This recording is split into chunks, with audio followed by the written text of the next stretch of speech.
Olá, irmãos da Igreja Batista Oceânica de Itaipuaçu, boa noite. É uma alegria ter essa oportunidade, mais uma vez, de me dirigir a vocês. É uma alegria, uma satisfação, tá bom? E hoje, como essa oportunidade, eu agradeço à igreja pela confiança e, enfim, por poder ter esse contato com os irmãos da igreja e quantos mais nos assistirem, né? Que esse vídeo vai para a internet e fica disponível e outras pessoas podem ter acesso. E hoje, meus irmãos, eu queria trazer um tema que para mim é da maior importância. É o tema chamado gratidão. E por que veio esse tema à minha mente? Essa semana alguém se queixou comigo de que ajudaram uma pessoa uma vez, duas vezes, três vezes, recentemente, mas não recebeu nenhuma palavra de gratidão, nenhum obrigado, e ela ficou um pouquinho chateada, e eu falei para não ficar. Continue fazendo bem, independentemente da resposta que outrem podem te dar. Então, o tema de hoje é gratidão. Você é uma pessoa grata? Grata a Deus por bênçãos recebidas, pelo cuidado do Senhor. Você é grato ao próximo? A seus pais, a vizinhos, a amigos, a quantas pessoas cruzaram por sua vida e puderam te abençoar. Você se lembra das bênçãos recebidas das pessoas? Ou você é uma pessoa ingrata, seca, fria? Eu creio que não.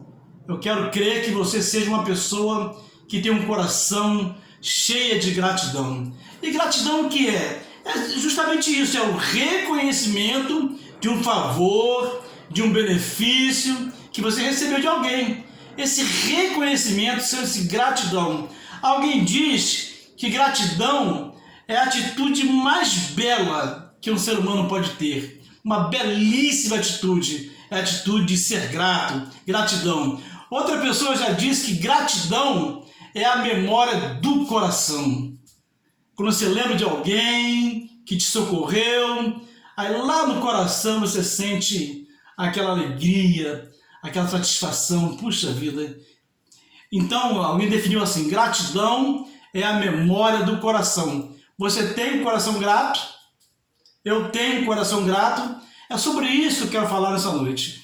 O Salmo 103, o Davi, ele expressa muito bem isso. Ele fala assim, Salmo 103, os versos 1 e 2, ele fala assim, bendize, ó minha alma, ao Senhor, e tudo o que há em mim, bendiga o seu santo nome. Aí ele repete, bendize, ó minha alma, ao Senhor, e não se esqueça de nenhum dos seus benefícios. Então Davi, ele era um homem assim, extremamente grato a Deus, né? A Deus, como nós também somos gratos a Deus, ou devemos ser gratos a Deus, né? É uma gratidão do homem para com Deus. Agora, em relação ao nosso próximo, somos gratos?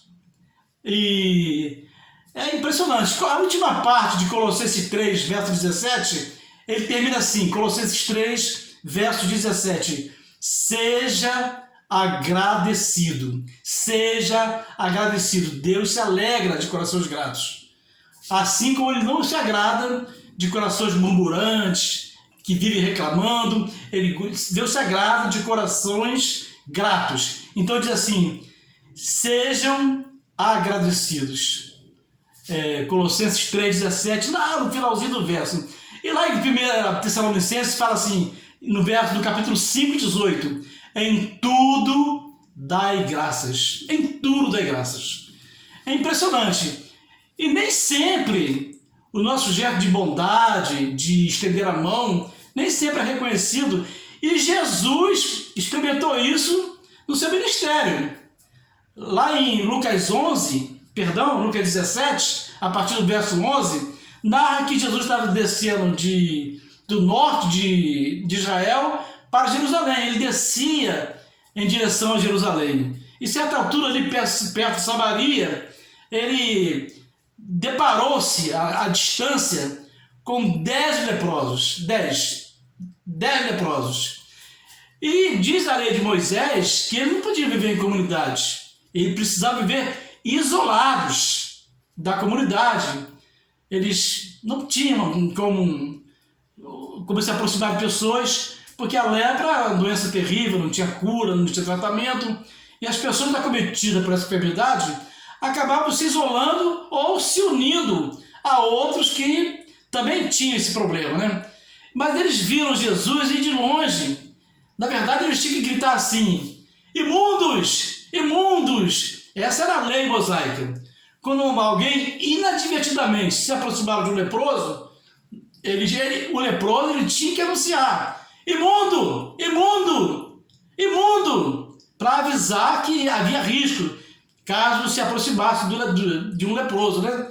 E quando Jesus se aproximou desses leprosos, e ao invés de eles gritarem: imundos! Imundos! Eles gritaram: mestre, tem piedade de nós.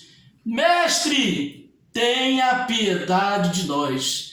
E Jesus, lançando uma palavra de fé, de esperança, seguindo Jesus, embora o Evangelho é a história da graça, né? Não mais da lei, mas Jesus, quando chegou, ainda estava sob a lei, né? A graça começa com a morte de Jesus, né? Efetivamente, com a sua ressurreição e o comissionamento dos seus discípulos. Até então está prevalecendo a lei antiga, a lei de Moisés. E Jesus fala para aqueles 10 leprosos: olha, vão e se apresentem aos sacerdotes. Essa era a lei mosaica. E diz lá em Lucas 17 que enquanto eles caminhavam, eles foram curados. Né? Aquela pele terrível, né? Se decompondo, falta pedaço de nariz, pedaço de dedo, mau cheiro, a própria roupa fica naquele trapo de imundícia, né? Que é citado lá no Antigo Testamento. Eles foram curados. Mas aí vem a coisa curiosa: dos 10 curados, apenas um voltou para agradecer. E Jesus fica impressionado, não foram 10? Onde estão os 9? Onde estão os 9? Então, meus irmãos, a gente precisa ter esse cuidado, esse zelo, de não receber essa pergunta de Jesus, né? Onde estão os 9, né? Os ingratos, onde estão os ingratos? É impressionante. Uma bênção tão gigantesca, tão profunda, e as pessoas simplesmente se ignoram. Esse não voltou. Ah, Jesus, muito obrigado. E Jesus fala: a tua fé te salvou.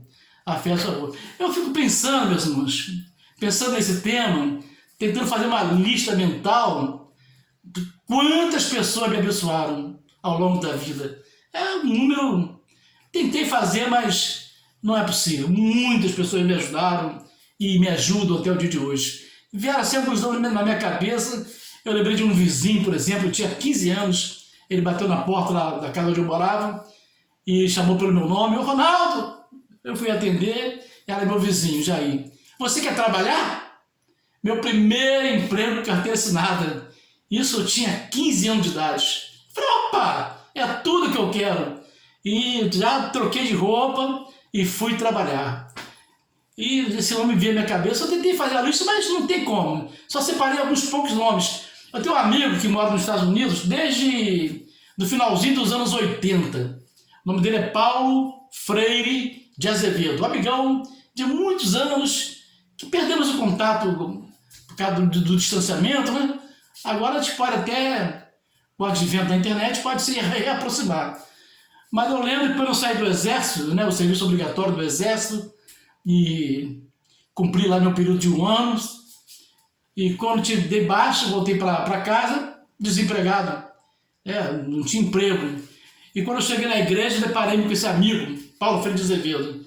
Aí ele, conversando com ele e tal, e ele falou assim: ué, rapaz, quer trabalhar? Ué, rapaz, preciso trabalhar, todos precisamos trabalhar. Ele falou o seguinte: ó, então amanhã você desce para o Rio comigo. Vamos começar a trabalhar na empresa que eu trabalho.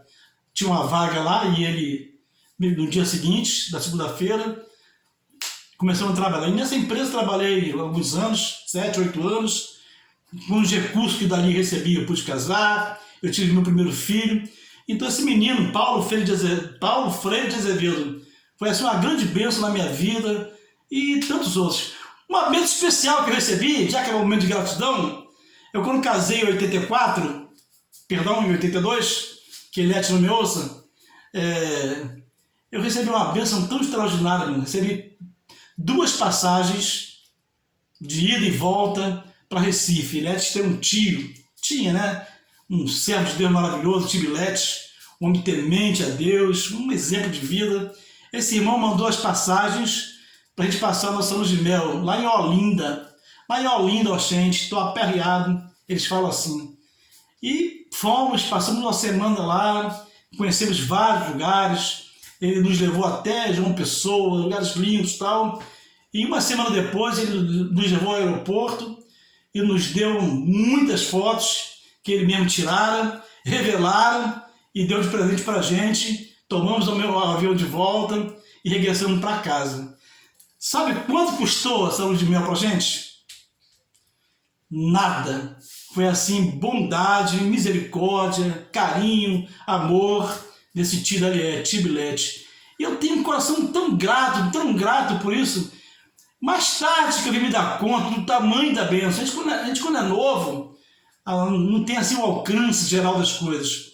Depois que a gente percebe, hoje eu olho para trás e falo assim, que bênção maravilhosa, que bênção maravilhosa. Então, meus irmãos, a palavra hoje é essa, tenha um coração agradecido, Certa vez eu ouvi no meu antigo pastor Gerson Moreira, Igreja Batista Central de Trindade, ele pregava alguma coisa dentro dessa ideia que a gente está conversando aqui. E ao término da mensagem, ele estimulou a igreja a que se lembrasse de alguém que foi bênção na sua vida e se tivesse disposição e coragem, que fizesse um contato ou pessoalmente, caso não fosse possível por telefone, e fizesse contato com alguém que te abençoou. E acabou, durante a mensagem, veio um nome na minha mente, Jorge Dias. Esse irmão foi uma bênção gigantesca na minha vida. Aí quando acabou a mensagem, fui para casa, quando foi à tardinha, peguei o telefone e liguei para ele. E falei para ele, irmão, tô ligando para agradecer o quanto o irmão me abençoou. Como foi bom a sua vida, me abençoou demais. Sabe? E eu queria estimular os irmãos, eu sei que os irmãos são gratos, mas não negligenciar essas coisas, meus irmãos. Eu tenho sido tão abençoado e os irmãos também têm sido tão abençoados que nós tenhamos esse coração grato. Eu queria encerrar uma história do Antigo Testamento que não serve de exemplo, mas se está escrito, serve para nos alertar. Ali conta a história, está narrado em 2 Crônica, capítulo 22, a história do rei Joás. O rei Joás. Um período escuro ali do reino de Judá, tinha uma tal de Atalia. Atalia era filha de Acabe com Jezabel. Acabe era rei lá do norte, né? Israel nesse período estava dividido. Israel ao norte, a capital era Samaria, e ao sul, Judá, a capital era Jerusalém. Então Acabe tinha uma filha, essa filha chamava-se Atalia, e no conchavo político ali, ele deu a Atalia em casamento ao rei de Judá. Um conchavo político para diminuir os atritos, as guerras, as inimizades que haviam entre irmãos, né? Todos eram judeus, mas havia uma inimizade muito grande, e acabou promovendo esse encontro do reino do norte com o reino do sul. Então Atalia casou com Jeorão. Então ela foi rainha, embora sendo filha de Acabe, ela foi rainha lá em Judá. E o seu marido, rei Jeorão, foi um rei horroroso, péssimo rei. A Bíblia diz que ele morreu e não deixou saudade. A morte dele foi uma coisa terrível. E reinou em seu lugar Acasias. Acasias, rei de Judá, que também veio a morrer. Então a Atalia, essa mulher perversa, o que ela fez? ela usurpou o reino. Ela era uma mulher muito ruim e matou qualquer pessoa que pudesse assumir o reino ali em Judá, mas só que uma pessoa escapou, que foi o Joás. Tinha 1 ano de idade, ele ia ser morto, mas por bondade e promessa bíblica, né? Que nunca faltaria ao trono de Davi um rei. Isso é promessa bíblica. Tudo Deus promete, Deus cumpre. E então, o Joás, ele foi salvo pela esposa de um sacerdote. O sacerdote chamava-se Joiada, com 1 ano de idade. Ela foi, resgatou o rei Joás, que não era rei ainda, era uma criança de 1 ano de idade, e escondeu lá nas recâmaras do templo. E ali ficou por 6 anos escondido. Quando o menino tinha 7 anos, esse sacerdote Joiada, ele articulou todo o exército, articulou os levitas, os demais sacerdotes, todo um esquema, ele foi armando toda uma situação e acabou reunindo o povo, e Joás foi ungido rei de Israel. E houve aquele brado: viva o rei! E um tumulto na cidade, de alegria, de festividade. E quando Atalia ouviu o ruído, foi conferir, viu que havia um outro rei, não era mais rainha. E acabou ela também sendo morta, né? Foi uma mulher muito perversa e acabou sendo morta. E Joás reinou sob a tutela de Joiada, o sumo sacerdote. E foi uma bênção. Enquanto Joiada esteve vivo, o reino foi maravilhoso, teve reformas, uma coisa esplendorosa, dias de alegria, de progresso, e Joás sempre sendo muito bem assessorado pelo Joiada, o sacerdote. E cresceu, o menino cresceu, e teve filhos, tal, e o reino próspero, obras no templo, reformas, tal, até que o Joiada, embora tenha tido uma vida longa, faleceu. Todos falecem, né? Então o tutor, a pessoa que orientava, acabou vindo a óbito, e é normal que isso ocorra. Mas aí o Joás, ele se corrompeu totalmente, e já não era mais aquele rei que andava diante do Senhor com integridade. E nisso que ele se corrompeu, houve protestos de profetas. O Senhor mandava profetas e alertava o rei que ele mudou o caminho, mudou o pensamento dele, já não era mais fiel ao Senhor. E tem um texto que retrata esse momento, está em 2 Crônicas, eu quero ler para os irmãos, 2 Crônicas 22, deixa eu ver aqui, 2 Crônica 24, verso 20. Olha que coisa terrível. Queria que os irmãos lessem comigo, estamos encerrando, 2 Crônica 24, verso 20. Aí fala assim, ó: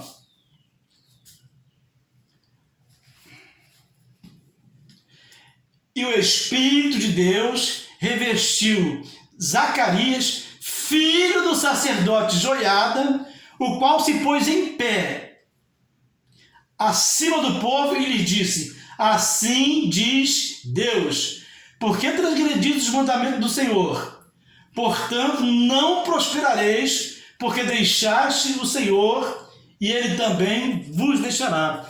Então, o filho do sacerdote que tanto ajudou Joás, que é o Zacarias, ele se levanta e exorta o reino para que retornasse ao Senhor.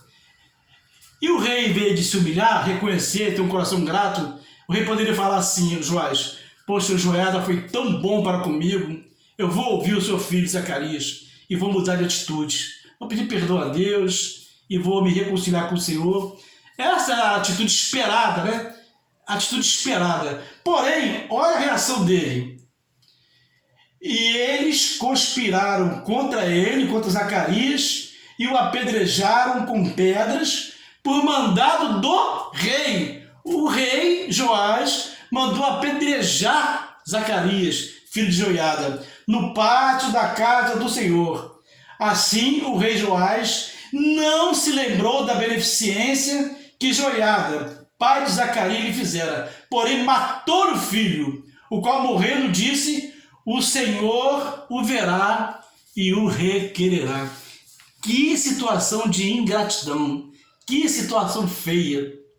E a vida dos Joás, dali para frente, desandou e já não reinou mais, e foi morto pelos próprios servos dele, dentro do palácio. E tem um detalhe importante: o Joiada, o sacerdote, foi sepultado junto com os reis de Judá. Tão nobre ele foi. E já o rei Joás não foi sepultado entre os reis. Foi sepultado lá em qualquer lugar. Olha, gente, como é feio a ingratidão. Deus não se agrada. Nós, seres humanos, não nos agradamos. Que o Senhor nos dê, meus irmãos, corações gratos, gratos aos pais, aos pastores que cuidam da gente, aos amigos, aos irmãos, enfim, que temos sempre o coração grato, e Deus se agrada disso. Então essa era a mensagem que eu tinha para os irmãos nesta noite, para a minha amada igreja e para tantos quantos tiverem acesso a esse vídeo. Deus abençoe a cada um de nós. Amém? Amém. Foi um prazer.